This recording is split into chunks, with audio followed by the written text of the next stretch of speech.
Welcome back to my channel Indian classes.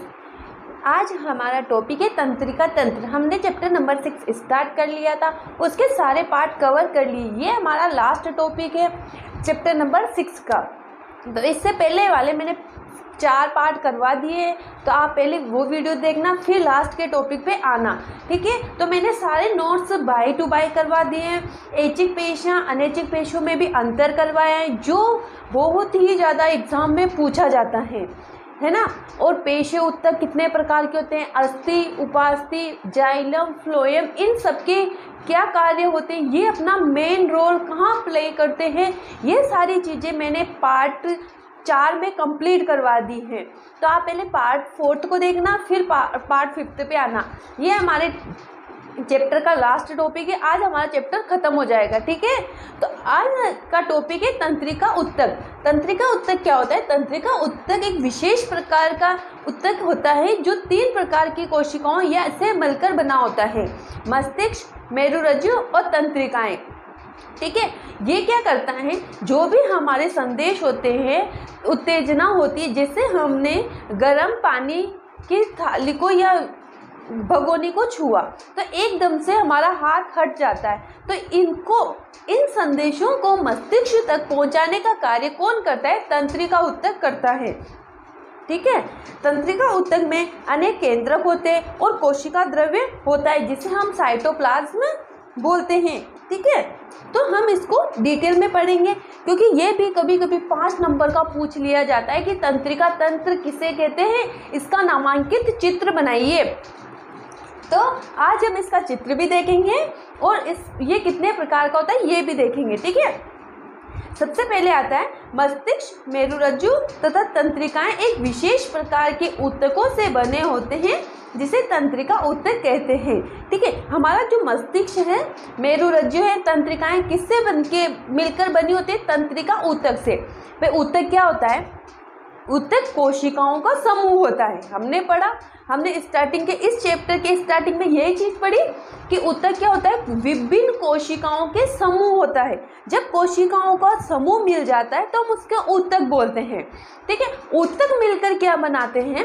जब एक से अधिक उत्तक मिल जाते हैं तो अंग का निर्माण होता है, ठीक है। और जब एक से अधिक अंग मिल जाएंगे तो अंग अस्थि का, और अंग अस्थि क्या मिलके बनाती है? शरीर। तो पूरे ढांचे का निर्माण किस पे निर्भर होता है? कोशिकाओं पे।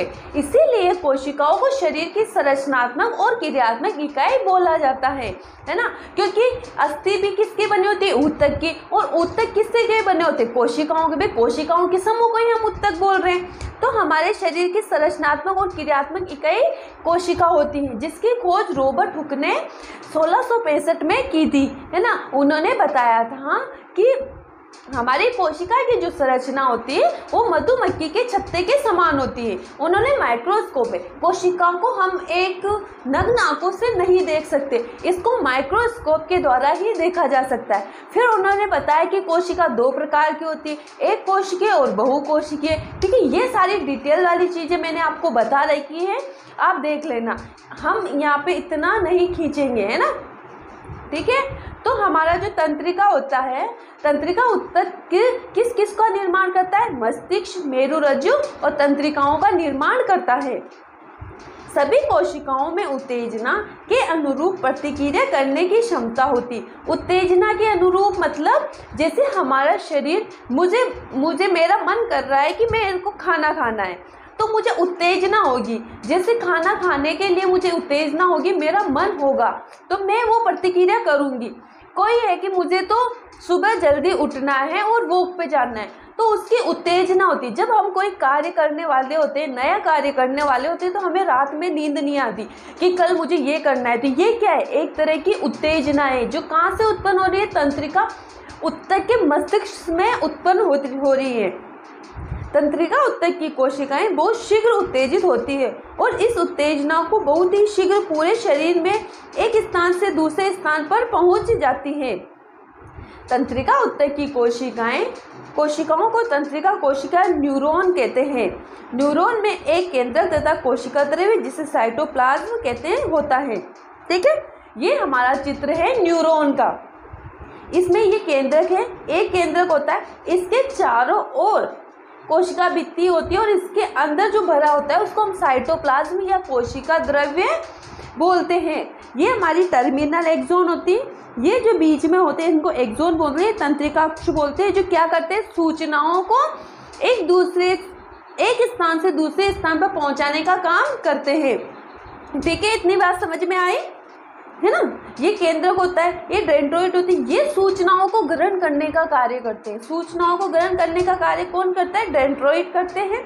और उनको एक जगह से दूसरी जगह पहुंचाने का कार्य कौन करता है? एक्सोन करता है। इससे लंबे पतले बालों जैसी शाखाएं निकलती हैं, जो प्राय न्यूरॉन में इस तरह का एक लंबा पर्वत होता है जिसको एक्सोन बोलते हैं, तथा यह बहुत सारी छोटी शाखाओं वाले पर्वत डेंड्रोइट से बने होते हैं। ठीक है, ओके। एक तंत्रिका कोशिका 1 मीटर लंबी हो सकती है। बहुत सारे तंत्रिका रेशे संयोजी ऊतक के द्वारा एक साथ मिलकर तंत्रिका का निर्माण करते हैं। अब ये संयोजी ऊतक क्या है? मैंने ये सारी चीज़ें अगले वाले पार्ट में पूरी कंप्लीट करवा रखी है, तो आपको संयोजी ऊतक शब्द देख के कंफ्यूजन नहीं होना है। जब आप आगे के पार्ट देखोगे तो आपको सब कुछ क्लियर मिलेगा, इसीलिए आप स्टार्टिंग से पढ़ना। यही वीडियो देख रहे हो तो इस वीडियो को ना देख के पहले स्टार्टिंग की वीडियो देखना, फिर ये देखना। ठीक है, तंत्रिका रेशे से गुजरने वाली संवेदनाओं को तंत्रिका स्पंदन कहते हैं। अब तंत्रिका ऊतक क्या क्या कार्य करता है? तंत्रिका का स्पंदन हमें इच्छा अनुसार अपनी पेशियों को गति कराने में सहायता करता है, और वे पेशियां जो हम अपनी इच्छा के अनुसार गति करवा सकते हैं उन्हें ऐच्छिक पेशियां कहते हैं। इनमें भी अंतर मैंने करवा रखा है, ऐच्छिक और अनैच्छिक पेशियों में भी अंतर करवा रखा है। शरीर में उत्पन्न विद्युत संकेतों को मस्तिष्क तक पहुंचाता है। तंत्रिका का पेशी ऊतकों का कार्यात्मक संयोजन प्राय सभी जीवों में मौलिक है। साथ ही यह संयोजन उत्तेजना के अनुसार जंतुओं को गति प्रदान करता है। तो हमारे शरीर में इम्पोर्टेंट हो जाता है तंत्रिका ऊतक। ठीक है, तो हमने क्या क्या पढ़ा? तंत्रिका ऊतक तीन अंगों का निर्माण करता है, मस्तिष्क, मेरुरज्जु और तंत्रिकाएं।